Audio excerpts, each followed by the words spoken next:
sana wag natin mamadaliin yung buhay na sobrang taas. Kailangan muna natin pagdaanan yung sobrang hirap na sitwasyon. Kailangan muna natin mapuyat, kailangan muna natin magutom, kailangan muna natin pagpawisan, kailangan muna natin masugatan bago natin makuha yung success na gusto natin marating balang araw. Sabi nga dun sa isang libro na nabasa ko, lahat ng bagay may tamang oras. Kahit gaano pa kahirap yung sitwasyon natin ngayon, kahit gaano pa kagulo yung mundo natin ngayon, wag natin susukuan yung mga pangarap natin sa buhay. Magpatuloy pa rin tayo kahit sobrang hirap. Minsan kasi kailangan muna natin magtiis para maabot natin yung mga pangarap natin sa buhay.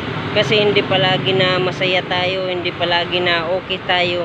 But it doesn't mean na palagi lang tayo nasa baba. Magtiwala lang tayo sa proseso kasi lahat ng mga sacrifices natin sa buhay, magbubunga din yan balang araw. Lagi natin yan tatandaan.